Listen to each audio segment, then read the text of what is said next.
Prosecutor তাজুলের নিয়োগ বাতিল, দায়িত্ব পেলেন আমিনুল।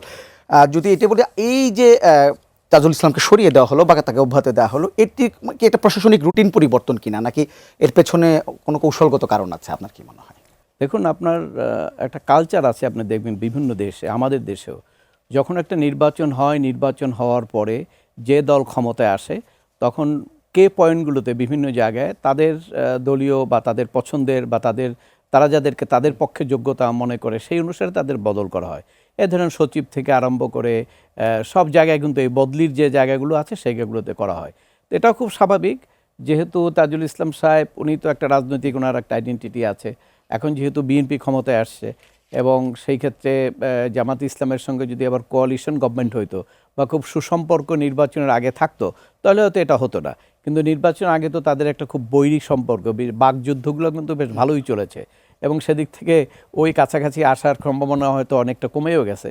তা সেই জায়গাতে যারা যখন বিএনপি যখন ক্ষমতায় আসছে, স্বাভাবিকভাবে এখানে তো একটা ইম্পর্টেন্ট জায়গা এবং এই যুদ্ধ আন্তর্জাতিক অপরাধ ট্রাইব্যুনালের বিচার, এ জায়গায় তারা তাদের লোক বসাবে। এবং সবচেয়ে বসানোর ক্ষেত্রে যেটা হয়েছে সেটা হলো, আমি মনে করি যে আগে যিনি ছিলেন তার চেয়ে ট্রায়ালের কথা যদি বলেন, কারণ আমি আমিনুল ইসলামকে চিনি, উনি ডিস্ট্রিক্ট কোর্টে আমি যখন প্র্যাকটিস করতাম সেই সময় ছিলেন।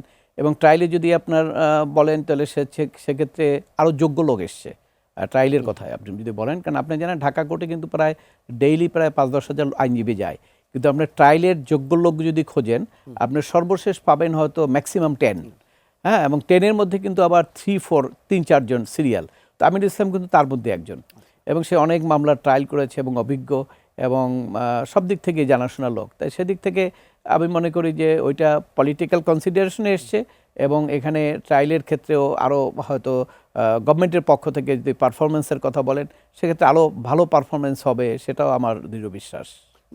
শুধু তো চিফ প্রসিকিউটরকে সরিয়ে দেওয়া হচ্ছে, আপনাকে আশঙ্কা যে অন্য প্রসিকিউটর যারা আছে তাদেরকেও সরিয়ে দেওয়ার কোনো না, এটা তো হওয়ারই কথা, কারণ আপনি টিম লিডার কাকে নিয়ে কাজ করবে, এখন তো চিফ প্রসিকিউটর চয়েস দেওয়া উচিত যে উনি কাকে নিয়ে কাজ করবেন, কারণ সেইভাবেই কিন্তু পুনর্গঠন হওয়ার কথা।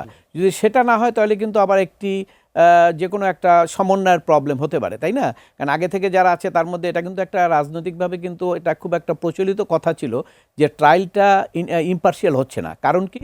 কারণ হলো ওখানে যাদেরকে নিয়োগ করা হয়েছে তারা আগের সময় যুদ্ধ অপরাধীর পক্ষের আইনজীবী ছিলেন অনেকেই, এবং তারা একটা দলের সম্পৃক্ততাও ছিল, যে দলের বিরুদ্ধে আওয়ামী লীগ সরকার তখন অনেক কিছু বিচার টিচার করেছেন, অনেক কিছু হয়েছেন, বাতিল তাদের রেজিস্ট্রেশনও ক্যান্সেল করেছিলেন। তো সব কিছু মিলে তাদেরকে মনে করা হচ্ছিল যে তারা একটা প্রতিহিংসার কারণে ওখানে বসেছেন এবং সেইভাবে তারা করছিলেন। তো ওই বক্তব্যটা কিন্তু এখন আর দেওয়ার সুযোগ পাবে না।